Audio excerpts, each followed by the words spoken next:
Hello, Sandra Embleton here. What you are seeing is a picture of a miracle. What you have yet to know is what's the miracle. Here is the story behind this sacred, multi-dimensional time portal and how it came to be, what will hopefully result in an opening for the return of the physicality of Joshua ben Joseph. So I would encourage you to be comfortable and sit and relax and just close your eyes or stare at the photo and listen to this story. One of my previous videos, I talked about a thought thread, and the thought thread is the story or the time it takes between receiving awareness and receiving knowing. And sometimes an event such as the one you're going to hear can take a long time. This event, the sequence of events that go along the same thought thread actually started last September and October. So as you're viewing the photo here, what you're seeing is a circle of stones surrounding two books with candles and stones in the center of the circle and various crystals. I'm going to start the story where it began, which was last September, October. And I was up at my cottage that we rented every year. And, well, it's a different cottage than I've previously rented, but this particular cottage was the first time we rented this one. And it was a beautiful cottage, and I was up for a couple months. And it is my custom to go for walks in the morning along the beach and sometimes at night. And when I do, I walk on the stones and gather stones on the beach and the ones that call to me. In previous years, I've gathered stones. Like one year I heard we'll gather all the colors of the chakras. So I gather yellow stones, red stones, purple stones, green stones, and bring them all and collect them. And one year I was, all I found was penis rocks, which is hilarious, but seriously, so many rocks in the shape of penises. And it just was like, okay, so I collected those one year.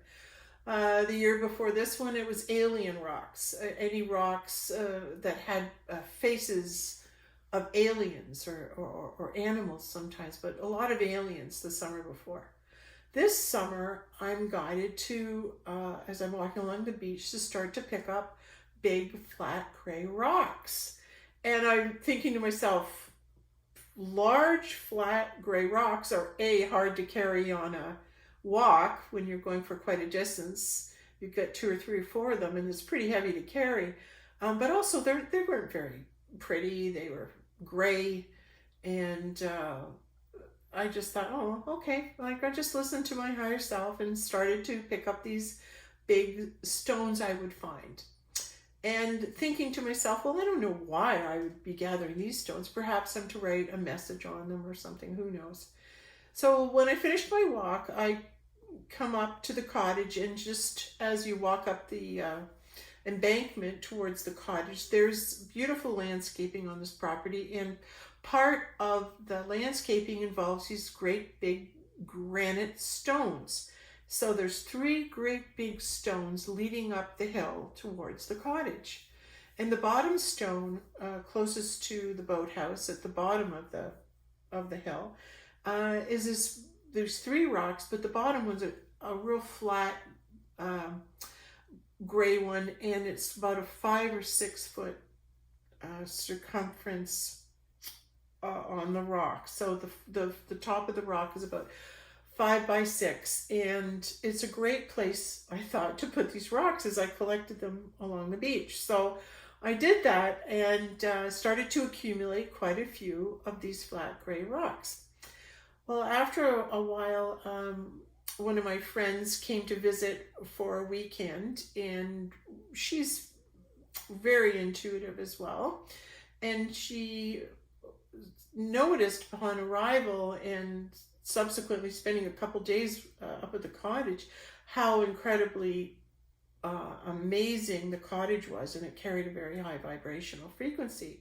So the first night she slept over, when I saw her the next morning, because we slept in separate cottages, when I saw her in the morning, she said, "You never guess what happened to me." And I said, "What?" And she said, "Well, I woke up early after having a very interesting night's sleep." She said, "I felt there were alien beings here, blue giant people working on my body and healing my body when I was sleeping." And I said, "Okay," like, I thought that was pretty cool when she shared that. And then she said, "And then I got up and I was told to go get and gather all the gold yellow stones on the beach."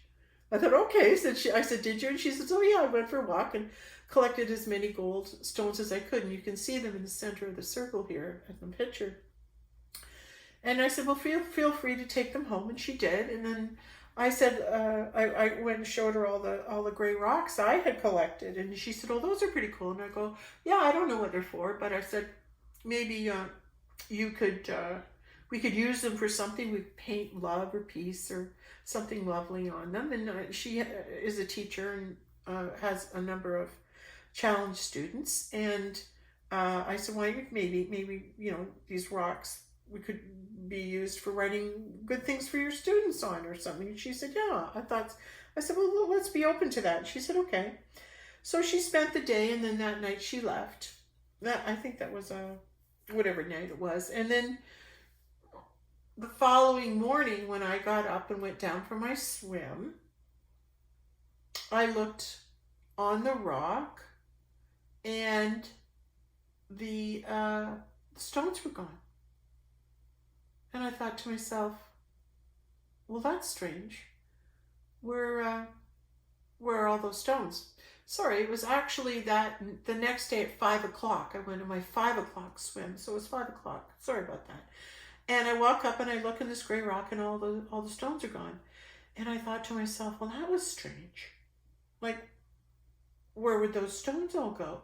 And I'm taking off my suit and putting my towel on and walking up to the beach, and my inner dialogue is, oh, well, maybe Jane took them. I didn't see her grab them, but I kind of opened the door. So, and then I'm saying to myself, oh, Sandra, let it go. Don't be mad at her. She probably just grabbed the rocks and took them, and that's okay. Let it go, let it go, let it go. Okay, fine. So, had my nice evening, and next day, I'm not sure what I was doing, but following day, I went down, and still no rocks. And then at around 5 o'clock, I go down for my swim, and I come back up, and all the rocks are back. And I'm thinking to myself, oh, like, sad or strange, because it really makes you question yourself. You're going, look, I know those rocks were gone. Like, I know I'm the only one here, but I know those rocks weren't gone. And how I know is because of the conversation I had in my head when I found out they weren't there. So now I'm going, okay, so the rocks are back. So then when my friend came up the next month when I was leaving, we really packed up the big gray rocks together and put them in a bucket. And then I said, well, why don't you hang on to these for a while? And she said, okay, I will. So I didn't think much of it after that. I got home, and then it was Christmas, and after Christmas, and I ended up going away. And then in I think it was it was March. It was the beginning. It's actually it was March the 4th, and I hear on the inner that I'm to get together with Jane, and that the book, the brown book you're seeing with the 3 graces on the front and the purple ribbon, that's the actual book that I collected, the 500 souls that were present at the time of Christ. It's a very sacred book, and it's a miracle how I even got that book, but I'll save that story for another time. But that book contains 500 souls that were present and walked the earth at the time of Christ, the light beings. And it took me over 13 years to find them. And they found me, and I found them. And It's just an incredible story in itself, that book. But the thing is, a year ago, people stopped coming to sign it, and the book almost, well, I'd say it was dormant. It went to sleep. It didn't call anybody to sign it because I had obviously gotten over the 500 number, and the task was complete. So the book remained like asleep. So it was funny because it spoke to me and said, I want to go over to Jane's. Like, I want to go over to Jane's house. I go, okay, because Jane and I had arranged to have a visit on March the 4th. So I picked up the book, and then Jane, I called her and I said, I'm coming over, and I said, the book wants to come. And she said, really? And I said, yeah. And she said, okay. And I said, she says, but I keep seeing a white book. Why am I seeing a white book? And I said, I don't know. And she said, well, I'm seeing a white book. I said, okay, but I just have this, my signature book. I'll bring it. It's telling me to come, it wants to come. And she said, okay. So as I'm packing up my books, I look beside this book, and there's this white book on my table, and it's entitled The Pistis Sophia, and it's by Doctors J.J. and Desiree Hurtak, and it describes in it the 11 years spent by Christ teaching his disciples various lessons and higher learnings, the 11 years after he arose from the dead. So this is an incredible book in itself, and I was guided to put it in my bag. So I drive over to Jane's, and she asked me to come in, and we go up to her apartment, and as soon as I walk in, I look on the floor, and there's the basket where all these gray stones are placed. And I look at it and I go, Jane, I said, the stones. And she said, what? And I said, the book wants to go on the stones. And she said, okay. And so I picked up the basket and I said, I'm not sure what to do. I'm being told you'll know what to do. And she said, all right. And I excused myself and I went to the washroom. And when I came back, she had arranged the stones in the circle that you see and gotten 3 candles and lit them. And there's significance in them. And I'm trying to remember what it was at this moment, but I can't. But she put some crystals there as well. And the stone she gathered at the cottage in the center. So she made this little circle. And I thought, well, this is really great. So we sat there and talked a bit, and eventually we ended up having our dinner. And we're eating our dinner, and after dinner she says, I don't feel like doing anything. Let's just watch TV. And I said, okay. Well, what do you want to watch? Well, let's watch Ancient Aliens. I go, sure, let's put it on. And I said, I haven't seen an episode for a while. So she pulls up her recordings, and we're browsing through the recordings. Which one do you want to watch? And I said, I don't know. Let's watch Stonehenge. And she said, sure. So we watched the episode on Stonehenge. And then after that, she put on another episode, and I think it had to do with crop circles, the function of the brain, or whatever. But no sooner has she turned that on, and I said, and I get this awareness, and I go, Jane. And she said, what? And I said, Jane, stop the show. And she goes, what? I said, do you realize what we've done here? And she goes, no. And I said, oh my God, Jane, Stonehenge. It's a time portal. I said, we made this little circle here out of the stones that disappeared and came back. I said, obviously these stones can go through time and go to a different dimension. And I said, it's like Stonehenge, Jane. And she's looking at me, she's going, it is. I go, okay, so this is obviously, we've created a time portal. What are we going to do? And then I thought, okay, I think what's going on here is this. I said, those 500 signatures that I gathered were of the souls that were there at the time of Christ. And it's a petition by mankind to return the Christ. And I said, I think that this task that I've performed for 13 years, that God has performed through me, I think we're meant to send this through time. I think we're meant to submit this to the elders, to God, to the light workers, to the celestial council, the brotherhood of light, right up to the throne room of God. I said, I think this is our submission, that the Christ be returned to us. And she said, yeah. And I said, so Father God, please accept this. universe, please accept this offering and return us our Christ. Return Christ to us, Joshua ben Joseph. And all of a sudden I see a picture of the mountain and the stream, and across the sky, big red letters, accepted. I went, wow. And I said, Jane, whatever we sent through there, whatever's going on, I said, this has been accepted. So whatever, if Christ does return, or if whatever's meant to happen happens, we've done our part. So she said, yeah, she agreed. So I took my books home. She kept the gray stones and the other stones, and that was that. So that was, I believe, well, I said March 4th, March 4th. Yes, it's March 4th, 2020. So a couple March, January, March, April, time went by, and as the onset of people staying home went forward, I would go for walks in my neighborhood. Like most people are out, getting out of the house and going for a walk.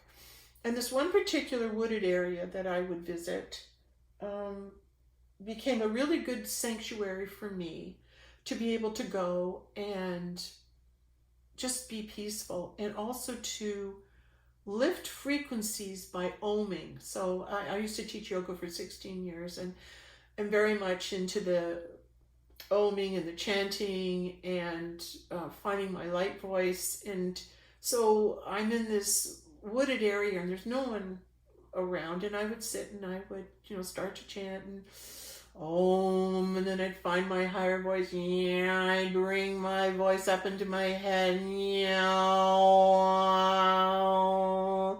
and begin to speak light language. And I open my eyes, and there, it's like I see this alien peeking out from behind one of the trees. And I'm thinking to myself, okay, I see you. Like I see that you're here.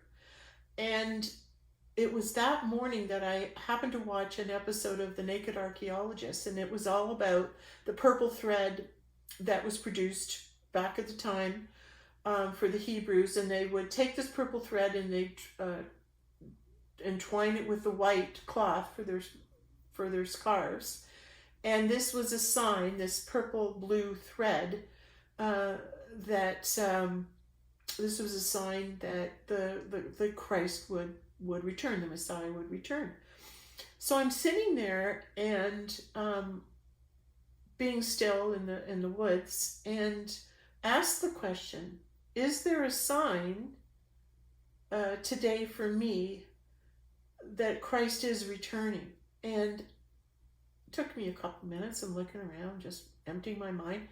And then I turn and look, and there on a tree beside where I'm sitting is this blue and white, like, it's not a thread, but it was like a piece of tape, but it was about 10 inches and it was tied around this tree.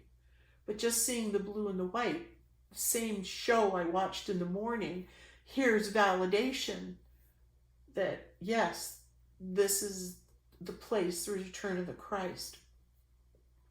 So I left the wooded area and went home and thought to myself, okay, that was really cool. So now my awareness is that there's alien beings present in this place where I go and walk. So it was a couple weeks later, so it was just this past Monday. We had the May 22nd on the Friday, and the meditation and all the light energies coming in, and I'm listening actually to Paul Butler quite a bit, and he's really keeping me daily on the pulse of what's really going on from galactic beings and what's happening on the planet. And I love it. I don't want to miss it because he's doing such a great job. His dedication is commendable. So I'm listening to a lot of Paul Butler, and when I'm going to have my breakfast Monday morning, I say to the universe, okay, I really want to watch a great show. Like, what should I watch today? So I put on YouTube, and what's been happening for me lately is I've been asking the universe to send me messages and people I'm needing to learn and study from so I can get more information and lift my frequencies. And end up seeing this video come up for May 2020, a Pleiadian transmission. So I click on that, and I'm introduced to Christine Day. And as I'm watching this woman, I'm recognizing, oh my God, this is a light being, and is she ever in her power? And I admired her because she knew exactly what she was here to do and was doing it. And her confidence was just so forward. And I just went, oh, this is great. And then she started to channel and use the light language and the sound from the Pleiadians. And I realized at that moment, oh my God, I've been making the same sounds when I've been in the woods myself. So I'm going, yeah, that kind of is cool that I'm resonating with that, and that's also coming through me. And as I'm sitting there, I go into this very deep state, and I hear, Sandra, you're to take those gray stones and to go over where you walk in the woods and spread the stones around the circle and create a portal. And I realized, oh my God, that's exactly what it is where I walk. It's a circle. And the stones that Jane had at her apartment a week ago, I called her up and said, Jane, I think you're supposed to bring the stones to me. I'm hearing they're supposed to come back to me. And she said, yeah, I heard that the other day. It was like, I'm just sitting there, all of a sudden, yeah, Sandra's going to want her stones back. And then she goes, oh, okay. And I called the next day. So she brought them over at the end of last week, and not last week, the week before. And so now the stones are in my home. So they're sitting out in the front, my front, and then I moved them to my garage. And Monday morning I'm hearing, take the stones and go and create a portal. And that was this past Monday, 25th. Yeah, 22nd, 25th Monday. So I thought, okay, can I do that? Like, you can do this, Sandra. You're hearing it so loud and clear. You can go and do this. I went, all right. So I'm waiting. It was a hot day Monday, and I was waiting. All right, when do I go? When do I go? And nothing. And then around 4 o'clock, I'm hearing, you get ready to go. And the skies were turning dark. And then the weather report is, oh, we're supposed to get a thunderstorm and lightning. And my son goes, you can't go for a walk, Mom, because the weather's really, it's lightning and stuff. I said, don't worry. I said, I'm not going to do anything until, I'm meant to, don't worry, Doug, don't worry about it. So I kind of just ignored and brushed off. And then around 5:15, I'm hearing you to go over now. Well, the skies are dark, and I pick up my stones and I'm going over, and I realize they're so heavy. So I'm hearing, no, take the car, drive over to where the forest is. And so I said, all right. So I take my trowel and my stones and my bucket, and off I go. To go and to create this portal I've been guided to with the stones.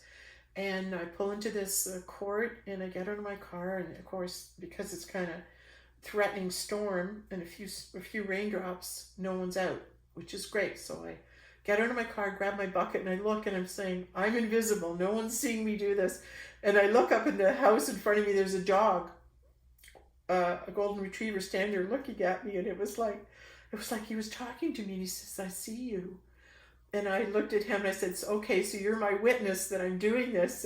And then I hear, oh, well, dogs are from Sirius. And then the dog says, are you serious? You're going to do this? And I go, yes, I'm serious. I'm going to do this. And off I go into the woods. I'm told exactly which way to go, where to place the stones.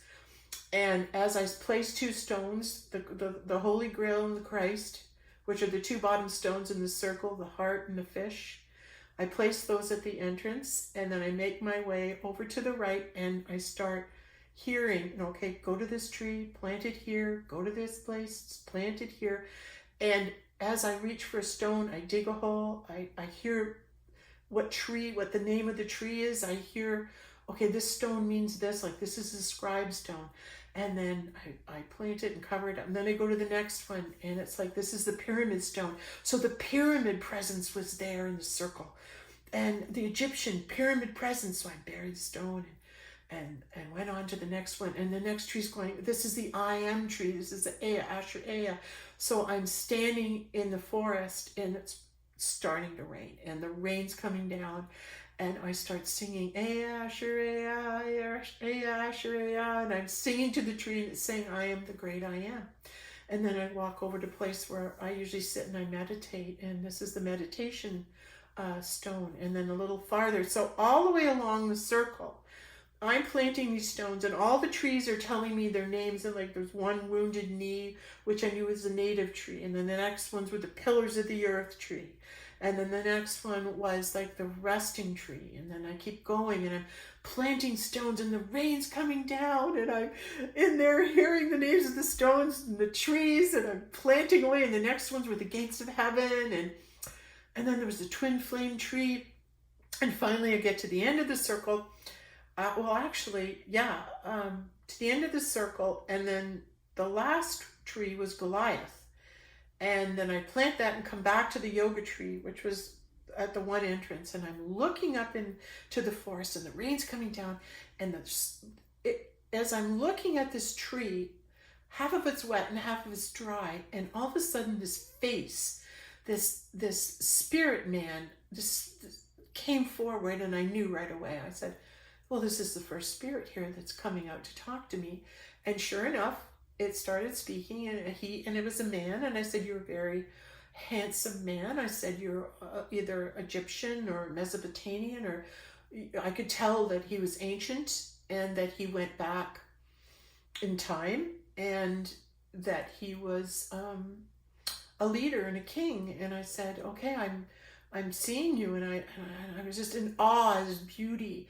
I was in awe at his beard and his mustache and his hair and his face, and I knew I was in the presence of someone great, royalty. And I said, is this Egyptian? Are you Ramsey the Third? I'm not sure, but I'm hearing like you'll let me know. Anyway, I said goodbye and walked out of the portal that was now existing, and went back into my car and got in and drove home. And sure enough, the sun's beaming out, the skies are cleared. It was like I was in this protective shield, like it was amazing, because nobody came because it was raining, right? So I had the place to myself. It was amazing. It was a miracle. So I get home and I'm soaking wet. My husband's there looking at me, and I'm going, I had a good walk. Don't pay attention to me. Just building a Pleiadian portal.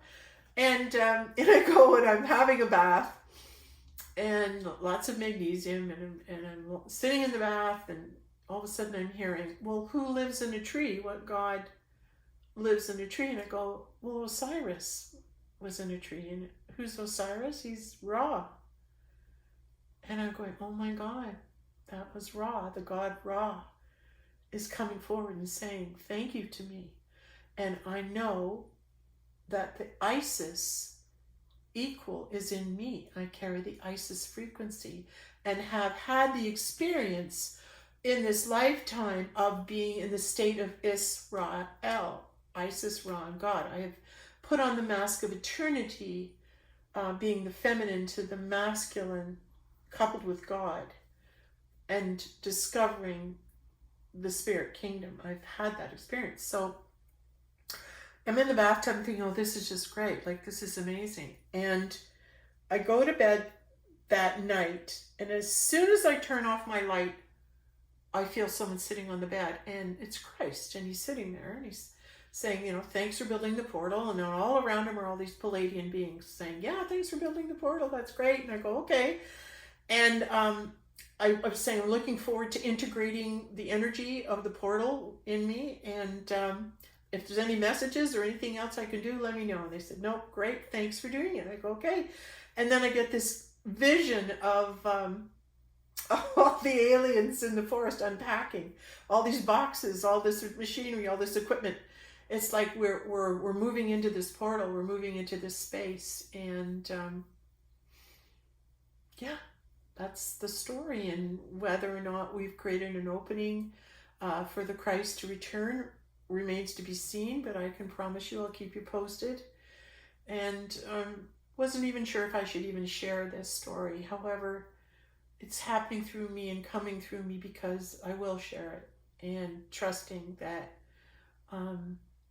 this is all meant to be and meant to be shared, because it really is hopeful, isn't it? And You just can't make this stuff up. Thank you. Stay tuned for more story when it happens. Bye.